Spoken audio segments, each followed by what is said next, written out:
All right. Good morning, everyone. Welcome to our second of three back-to-back webinars with the South Dakota Arts Council. My name is Jim Spears. I'm the Executive Director of Art South Dakota, and it's a privilege to be here with you all today.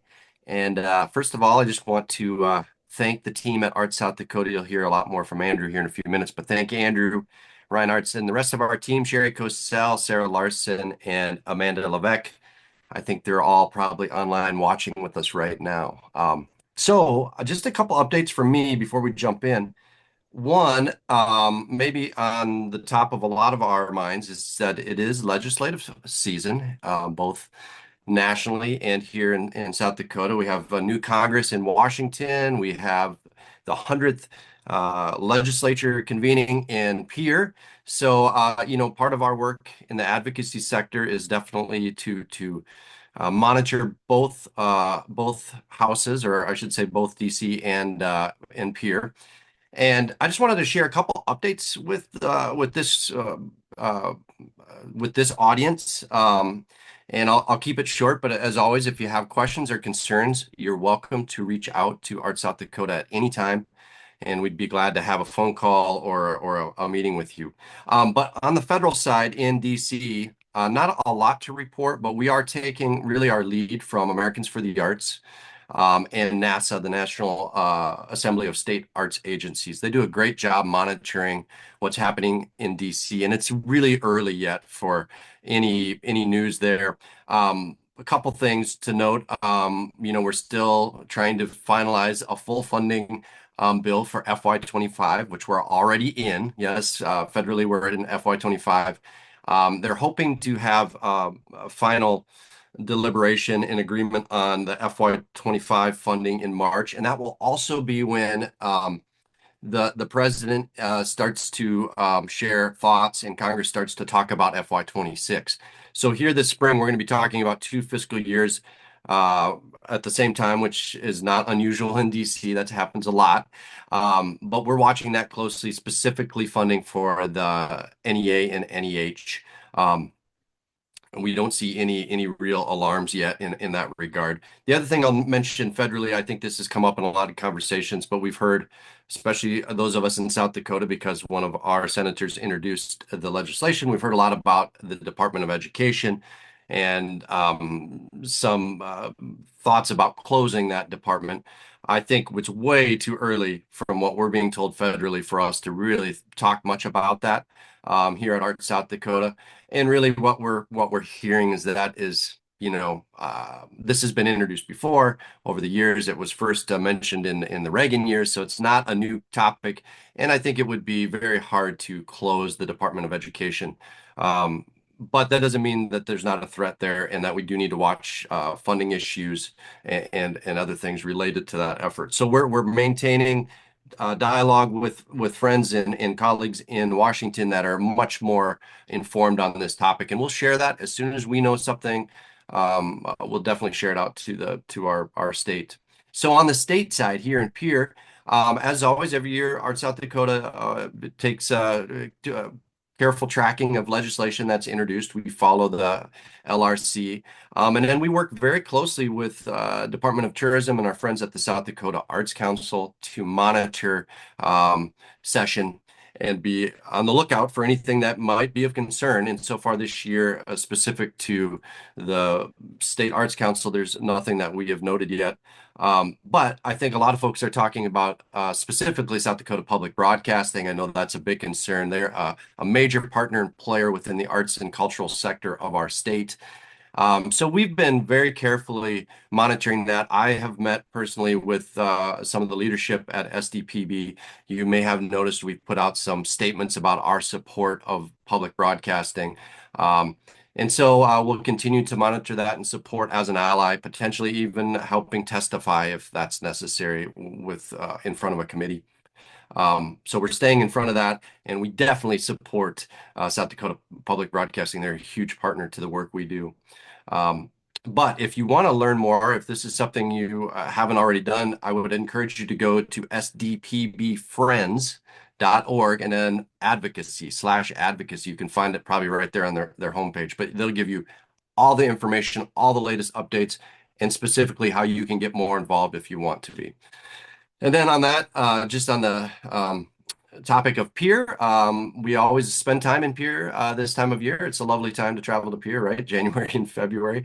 I'll be headed over to Pier next week for the tourism conference. We continue to work very closely with the Department of Tourism and are applauding their inclusion and celebration of the arts as part of their work. And then the full team will all be in Pier, including our board and the State Arts Council in February for the Governor's Awards for the Arts. And so you can go to Art South Dakota's website and check more about that. We've announced the recipients. We're very excited about the recipients this year. It's just a great class of award winners. And so check that out. And if you want to come over with us in February, we'd love to have you join us at the banquet and at the Capitol.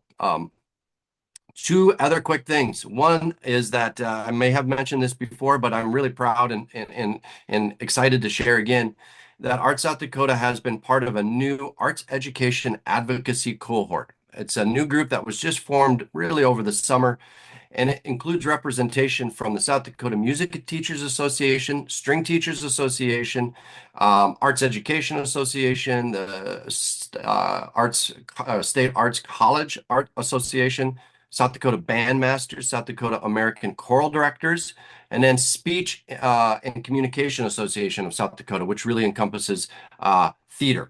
So we're excited about this group that has been meeting on a regular basis to monitor issues related to arts education. There's a bright future for this group. And I think the big takeaway here is we are seeing a unified voice from arts educators across our state, and that's a very powerful group. I think that will reach out to both our school systems, our school districts, a lot of local control here in South Dakota when it comes to arts education policy, but also at the state level. So if you want to learn more about advocacy efforts, make sure you're getting our emails. I'm sure you are if you're on this webinar. And you can go to Art South Dakota's advocacy page, which is just artsouthdakota.org/advocacy. You'll find lots of tools, trainings, documents to support your own advocacy work. It's very important that we all are involved in this, getting to know our legislators, our community leaders, city councilors, mayors, building those relationships for future advocacy needs. And then the last thing I'll say to this group specifically, because I think a lot of organizations are part of this webinar. If you're not a member of South Dakota, we encourage you to join as a member. It's a big deal for us to walk into a governor's office, a state senator's office, and be able to show a list of dozens and dozens and dozens of arts organizations that have all signed up as members and want to speak in a unified voice through that membership. So there's a lot of power in that list when we can show that arts organizations all across the state in every size community, every county are part of the collective effort at Art South Dakota. So if you're not a member, I encourage you to do so. Let us know if you have questions about that.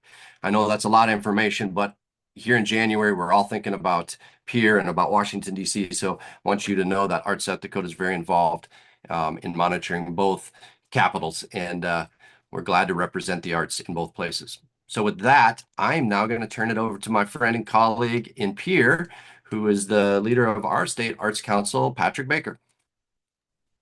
Thank you, Jim. I'm Patrick Baker. I'm the director of the South Dakota Arts Council. Jim is absolutely right. Session kicked off yesterday, so the city of Pier is abuzz with activity. I know I was at the Capitol yesterday and things were humming. I was there setting up a student art exhibition. So one other thing to plug, if you do come to Pier anytime during the legislative session, January through March this year, be sure to check out the Governor's Student Art Competition in the first floor rotunda. We'll also be featuring that at Governor's Awards in the Arts at that event. But probably as big a news in Pier by moving into day 2 of session as any bills being proposed or anything else is the huge and wonderful temperature swing we're going to experience today, increasing over 30 degrees from yesterday. So it was a very chilly start to session, and we're hoping to get up to 40 today. I just want to thank everyone for joining us today and having taken this opportunity to engage with the South Dakota Arts Council and talk about what we have available to you as far as project funding for this application cycle that we're in right now. And I just want to thank Art South Dakota, the entire team, for inviting South Dakota Arts Council staff to be here with you today to present and also, most importantly, to answer your questions as they arise. So without any further ado, Andrew, thank you for letting us be here. Yeah, thank you so much, Patrick and Jim, and thank you again to everyone that's on the call today and for all the great creative work that you're doing across the state. So before I turn things over to Kate to get started, I just want to really quickly say thank you to our partners without whom we couldn't do any of this work, including funding from the South Dakota Arts Council, the National Endowment for the Arts, the Bush Foundation, but also so many of you on this call, whether as individual donors or as member organizations. It's really because of your belief in a creative South Dakota and this kind of unified voice that we're able to do this work. So today during the session, we're going to be dealing with the organizational project grant opportunities available from the South Dakota Arts Council. Many of you were also on the call yesterday with some of the grant application changes, and there's also an artist-specific session later this morning. We'll be sending out the recording of this, as well as all the slide decks and links to these other webinars, so you can view those later as well. There'll be plenty of time for Q&A during today's session, but please use the Q&A button. It really helps us to curate those questions. And then use the chat to say hello to panelists and your fellow creatives in the chat. And with that, I'm going to go ahead and turn it over to Kate.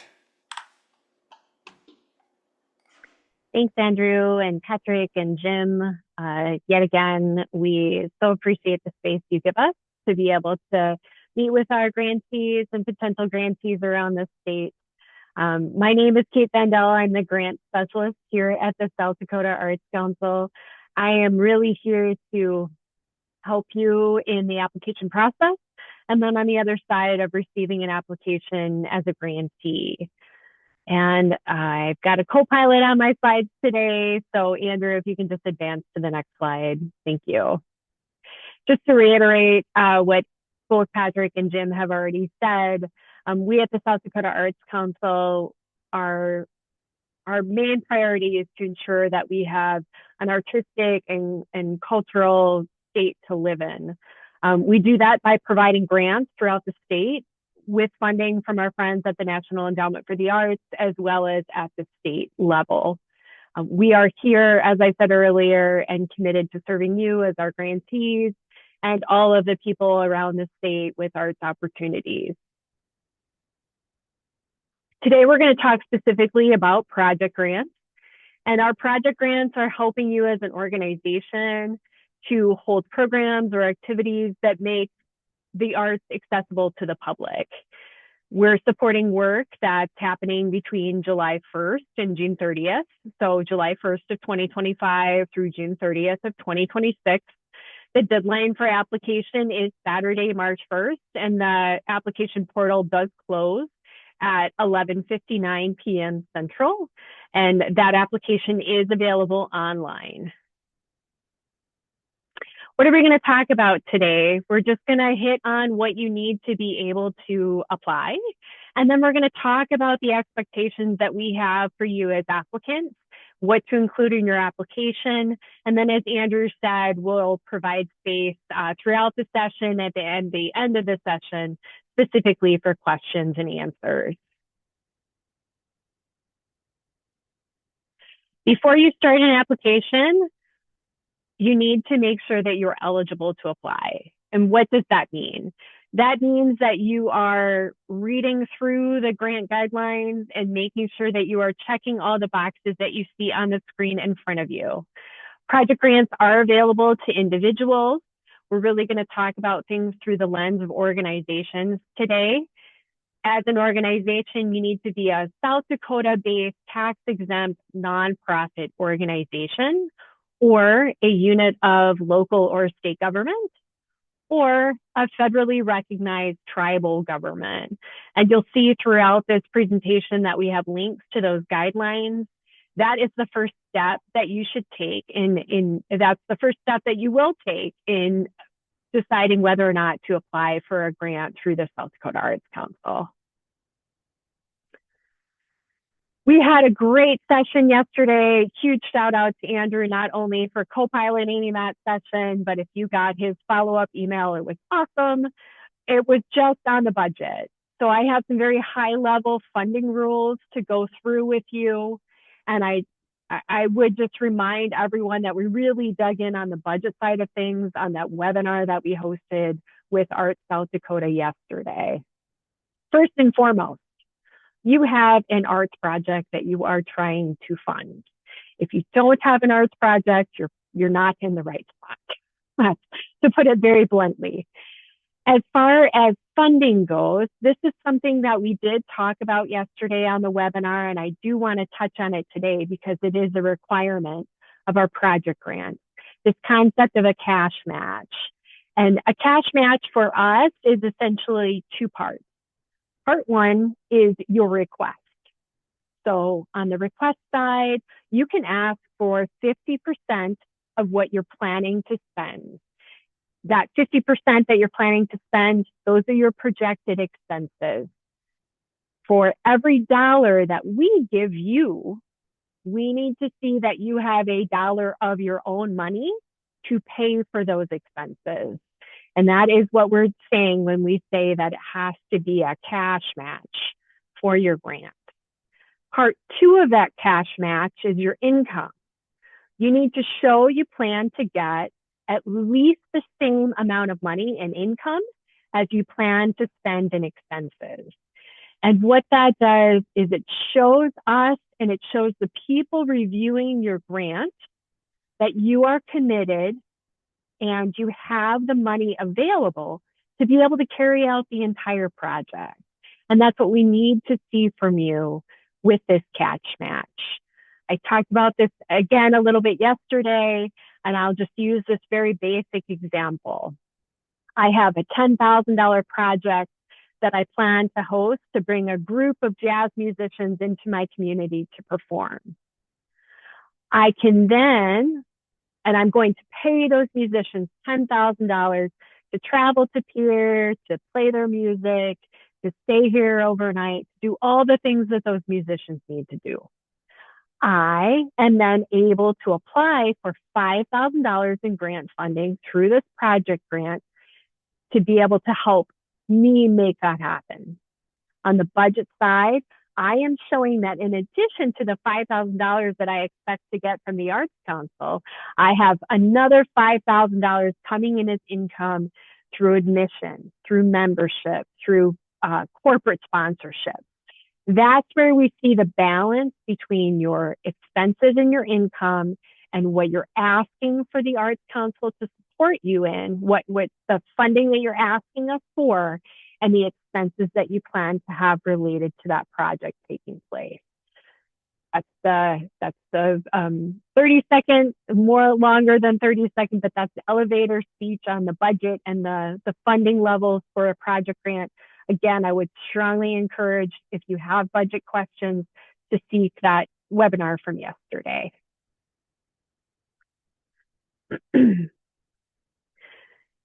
What do you need to be able to apply for a grant?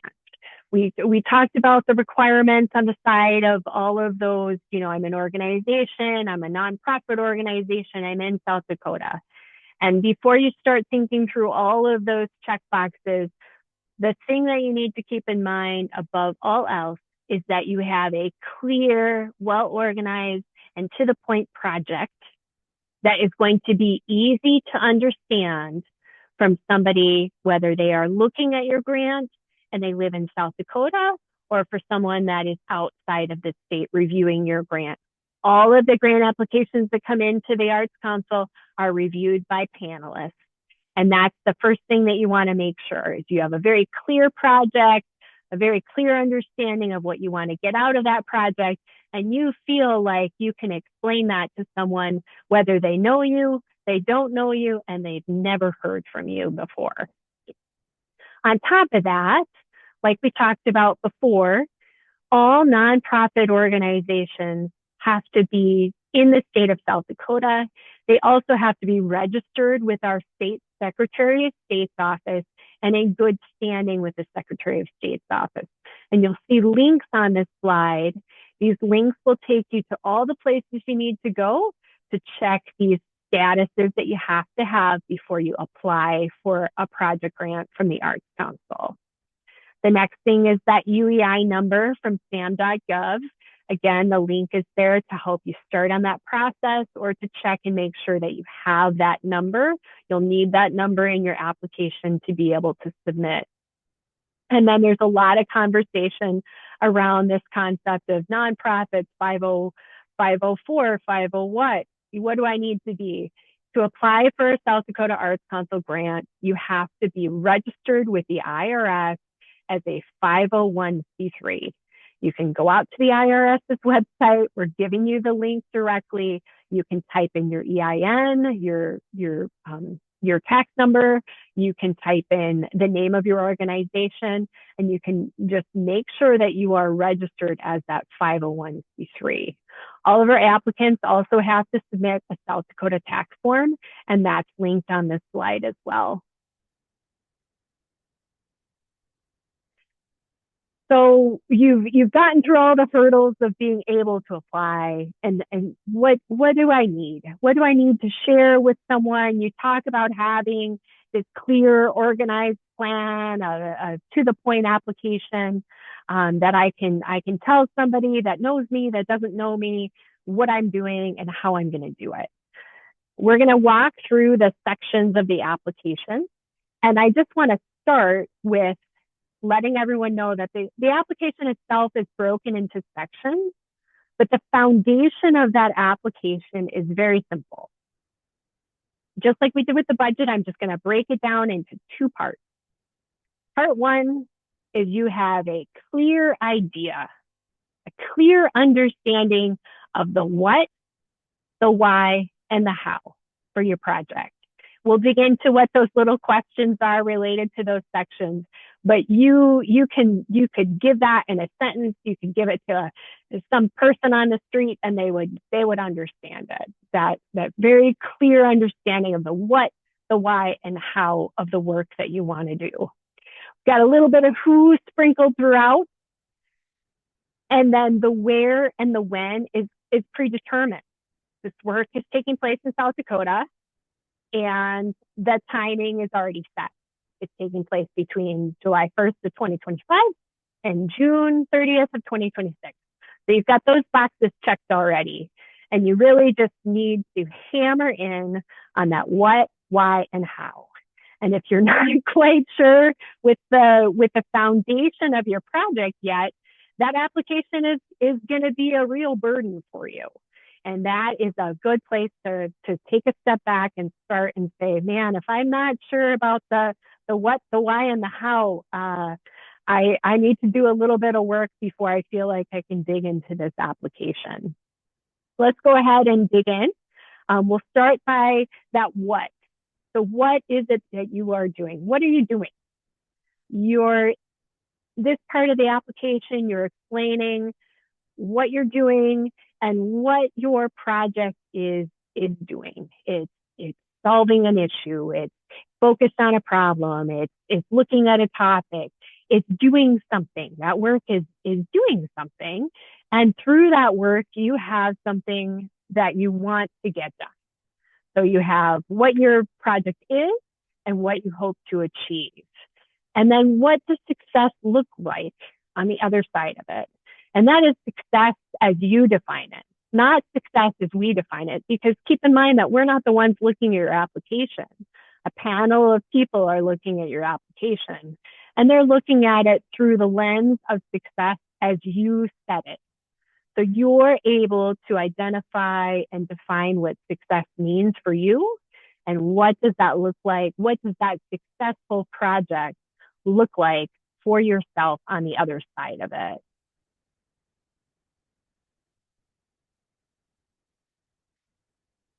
And then the how.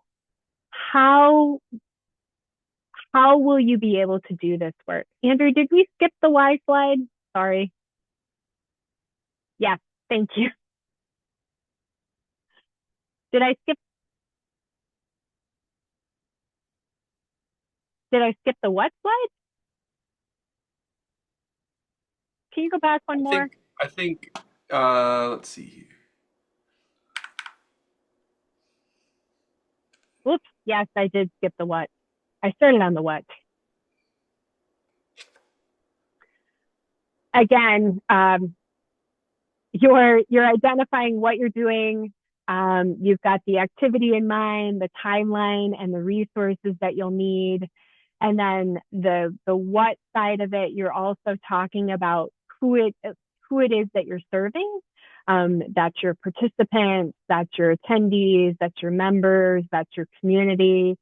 So again, with the what, you've got that very clear and concise overview of your project, the activities, the timeline. We already kind of touched on that, where that time is just taking place within that frame of grants, that July 1 through June 30th.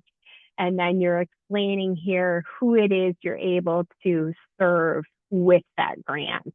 And then I think from here, we can go ahead and skip forward to the how. The how side of that explanation is where you're working through that budget. And again, we talked a little bit about the budget already, and I would encourage you to go back to that webinar from yesterday for a little bit more detail on the budget. But here you're entering what your projected cash expenses are, what that income is going to be, and then you're explaining who, again, we're back to the who is helping you to carry that work out. If it's you as an organization that's doing it, who is on your staff, who's administering those programs, who are the artists that are involved in seeing that work take place, who are your volunteers that are helping people come in the door and have a seat to be able to do the art project that you have planned. So like I said, we've got this foundation of the what, the why, and the how. Even though my order was a little off, you still got the message. It still comes back to that what, why, and how. And then on the how side of it, again, this is also where your budget's going to be. And throughout, we're still focusing in on who is participating, who is able to be the public side of that activity that's taking place. And then on the other side of it, who is the one that is carrying that work out.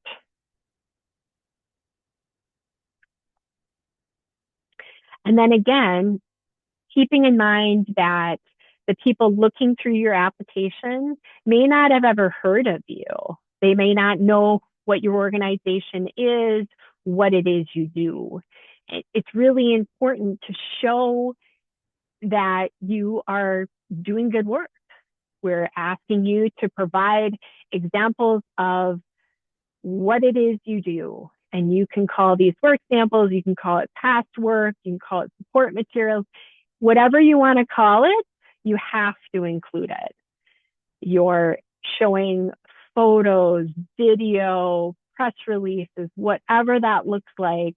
You're just showing the people looking at your grant application and thinking about the work you plan to do, what you've done in the past, showing what you plan to do. So those past works should have connection to the work that you're showing, the work that you want to be doing.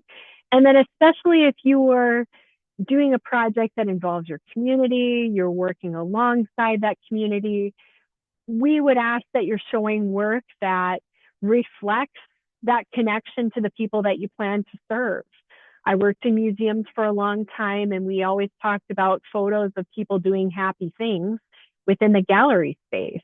And what we want to see and what panelists want to see is happy people doing happy art together. And that's what we're talking about when we're talking about these photos, these examples of who you're serving, who you're working alongside, that clear connection between the work you're showing and the work you plan to do is vital. We do have a list of a single one sheet on what kind of work you might consider, tips and tricks for what work to include. And we talked about this on our webinar yesterday. We talked about the different steps that you can take in this grant cycle for sharing that work as opposed to how it has been in the past. And just some final takeaways here. Again, that clear and concise and to the point application is the top tip that I can give you. Just keeping your answers clear, keeping things well organized, and keeping things to the point. We really want to know about the work you want to do. And if you're finding that you're running out of characters or you're having a hard time keeping it tight and concise, because in addition to talking about the work you want to do, you're bringing in maybe the pre-story or the backstory behind what you want to do. And that's great. That's wonderful to know the history of your organization. And there's a place within your profile to be able to share that. Within the application itself, you want to make sure that the focus of what you're telling, the focus of what you're including is on that work that you're asking for money for. And that's a priority with the application. The deadline is also a priority. Again, that application closes on March 1st at 11:59 p.m. Central. We have guidelines out there for your grants. We also have copies of the project grant application. And like I mentioned throughout this webinar, we have one sheet, tips and tricks. We have all sorts of resources out there for you on that applicant portal, and that's also linked here. In addition to these wonderful webinars with Arts South Dakota, we have a few other opportunities for support. The South Dakota Arts Council does offer a review of a draft application. That deadline is February 10th at 11:59 p.m. Central. If you submit your application for draft review, staff will review the whole of your application and come back with comments, things for you to think about, things that we noticed in reviewing that application. The South Dakota Arts Council does vet every single application that comes through. If we notice that things are missing or not included in your application, we always give you an opportunity to fill those gaps before they go to panel. We'll be hosting what we call water cooler sessions or question and answer sessions with Arts Council staff. You'll see the schedule here. There's also information to join those calls on the applicant portal. Our entire staff list is posted on the applicant portal as well as on our staff link on the website. I would encourage you to reach out at any time to any of our staff with whatever questions you may have about applying. And then again, just coming back to all of those wonderful resources that are available on the applicant portal to help you work through your application.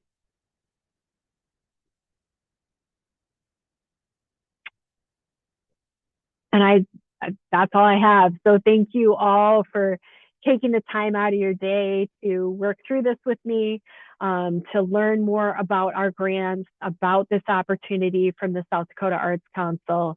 And I'll turn it back to Andrew and we can go through any of the questions that have been posed.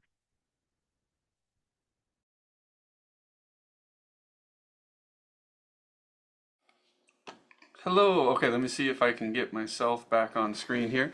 Yeah, so a couple of questions are just one question from the chat that I can help with is right now these grants that we're talking about today are only for the organizational grants. There is a second session later today for artist grant opportunities that takes place at 12:30 Central, 11:30 Mountain. So definitely please consider coming back for that one if you're an individual artist looking to apply for an opportunity. And then also there's another question on content of programming. Are there any issues? You know, honestly, Kate, I'm almost wondering if it might be better for this person to just reach out directly to you or to Patrick to discuss this issue. But I don't believe Andrew, I can Yeah. take just a crack at that, though. I just want to say that I want everybody on the call to understand that while South Dakota Arts Council staff vets all applications, we provide opportunities like Kate mentioned for draft review, things like that.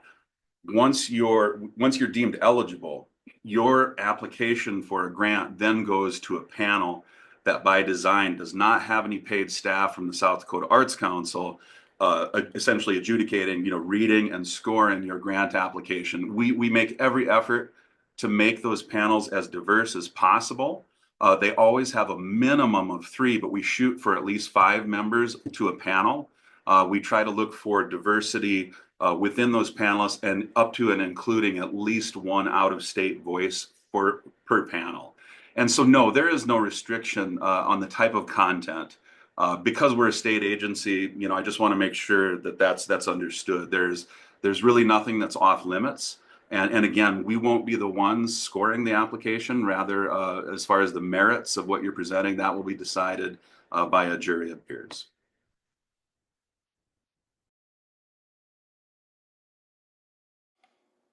Great. Well, thank you all so much. Those were the questions that have come in. I definitely encourage you all to please reach out to anyone at the South Dakota Arts Council with any other additional questions. I just want to say thank you all again for all of the hard work that you do to help keep South Dakota creative. And I'm wishing you all a really wonderful new year. We'll be sending out the recording and the slides from all of these sessions. And then also please reach out to any of us at Art South Dakota if we can be of any service.